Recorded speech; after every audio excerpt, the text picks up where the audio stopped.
Olá, tudo bem? Alessandro Loyola, o grande mito. Você já ouviu falar nessa lenda? Hoje vamos reagir a um vídeo que ele fala sobre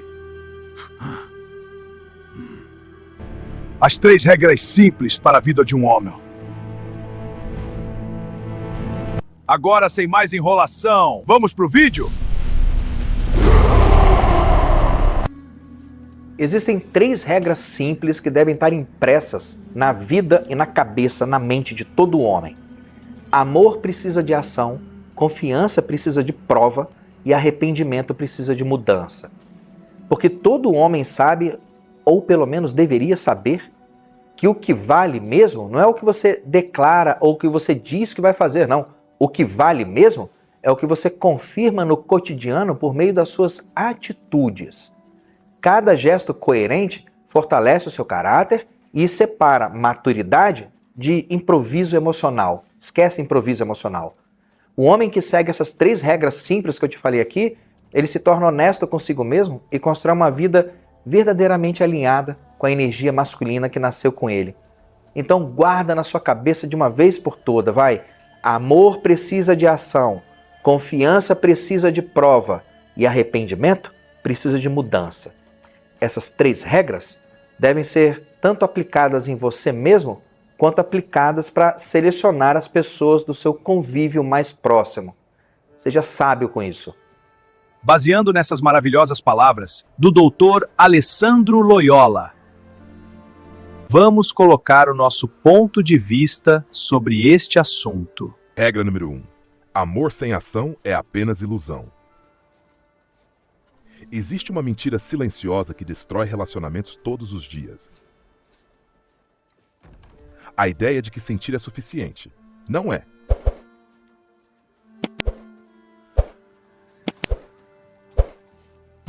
Você pode sentir saudade, pode pensar na pessoa o dia inteiro, pode dizer, eu amo você 1000 vezes.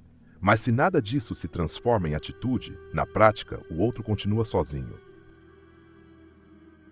Porque o amor verdadeiro não é medido pelo que você sente dentro do peito, é medido pelo que o outro consegue perceber fora dele. Amor que não se manifesta vira dúvida, dúvida vira insegurança, insegurança vira distância, e distância vira fim. Muita gente acredita que o parceiro deveria saber que é amado, mas eu amo ela, mas eu amo ele. Ela sabe disso. Não. Ninguém sente o que você sente por telepatia. O ser humano precisa de sinais concretos, precisa de presença, precisa de cuidado visível, precisa de pequenas provas repetidas no dia a dia. Porque amor não é um pensamento, é um comportamento. Imagine 2 situações. Na primeira, alguém diz, eu me importo com você. Na segunda, alguém aparece quando você está mal, pergunta se você chegou bem, lembra de algo que você comentou semanas atrás, te defende quando você não está por perto, te inclui nos planos, te prioriza quando seria mais fácil ignorar. Qual delas parece amor de verdade? Exato. Palavras são baratas. Ações custam tempo, energia, escolhas e às vezes sacrifício. E é exatamente por isso que elas têm valor. Existe algo ainda mais profundo. Quando alguém diz que ama, mas não age, a mensagem oculta que chega é: você não é importante o suficiente para que eu me mova. Mesmo que não seja essa a intenção, é isso que o cérebro emocional interpreta. Por isso tantas pessoas vivem relacionamentos onde se sentem invisíveis. Não porque não exista sentimento, mas porque não existe demonstração. Outro erro comum é acreditar que grandes gestos são necessários. Não são. O amor verdadeiro se revela nos detalhes quase invisíveis. Uma mensagem inesperada perguntando como foi o dia. Ouvir com atenção sem mexer no celular. Cumprir promessas pequenas. Demonstrar orgulho da pessoa. Estar presente quando ninguém mais está. Fazer algo pensando nela sem que ela peça. São essas pequenas atitudes repetidas que constroem segurança emocional. Porque segurança não nasce de declarações épicas, nasce da constância. Existe uma frase dura, mas extremamente verdadeira. Quem quer, dá um jeito. Quem não quer, dá uma desculpa. Tempo não é a moeda mais valiosa que temos. Atenção é. Todos têm 24 horas por dia, mas cada pessoa escolhe onde investir sua energia. Quando alguém ama de verdade, você sente isso nas prioridades, nos convites, na disponibilidade, na consistência. Não perfeito, mas presente. E aqui está algo que quase ninguém fala. A ausência de ação dói mais do que a rejeição direta, porque a rejeição é clara. Já a omissão deixa a pessoa presa numa esperança infinita. Talvez ele esteja ocupado, talvez ela esteja confusa, talvez amanhã seja diferente. E enquanto isso, o coração vai se desgastando lentamente. Amor não é apenas um sentimento bonito, é responsabilidade emocional. Quando você entra na vida de alguém dizendo que se importa, você passa a influenciar a estabilidade emocional daquela pessoa. Suas atitudes podem construir segurança ou podem criar ansiedade, insegurança e dor. Por isso, amar exige maturidade. Não basta sentir, é preciso sustentar esse sentimento com comportamento. No fim das contas, existe um teste simples para saber se há amor verdadeiro. Se você tirasse todas as palavras, as ações continuariam contando a mesma história. Se a resposta for sim, existe amor. Se a resposta for não, existe apenas intenção sem compromisso. E intenção não abraça, não protege, não constrói futuro. Amor de verdade não é o que você promete, é o que você faz repetidamente, mesmo quando não é conveniente. Porque amar não é um estado emocional passageiro, é uma escolha diária.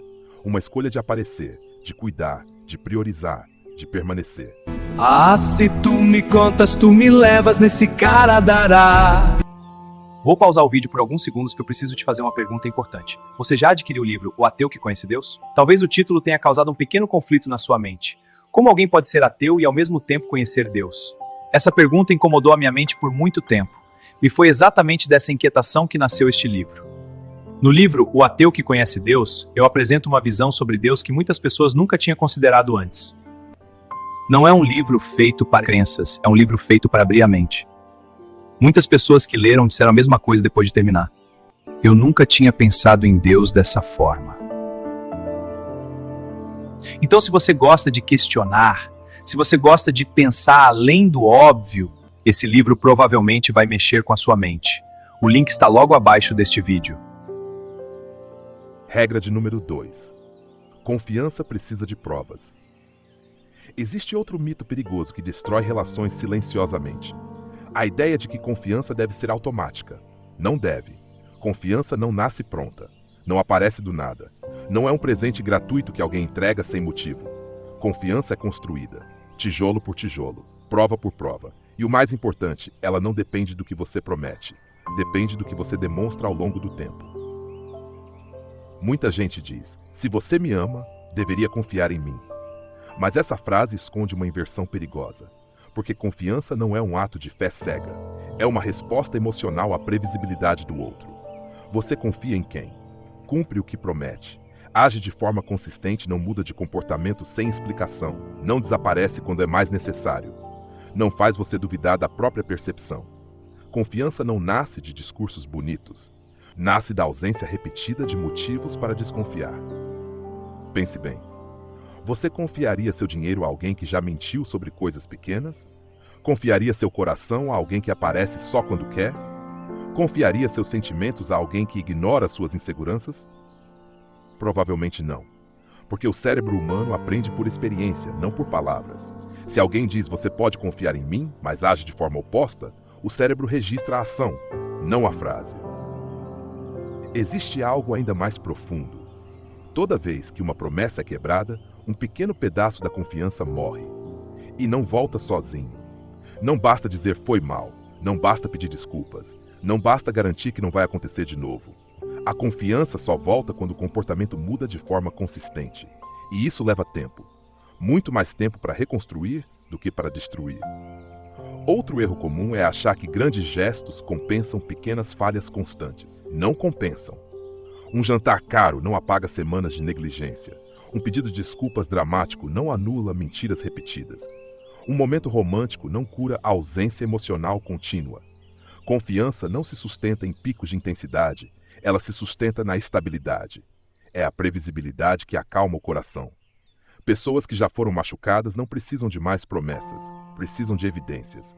Precisam ver que você Responde quando diz que vai responder, aparece quando diz que vai aparecer, fala a verdade mesmo quando é desconfortável, assume erros sem manipular a situação, não coloca a pessoa em situações ambíguas, porque a ambiguidade é o veneno da confiança.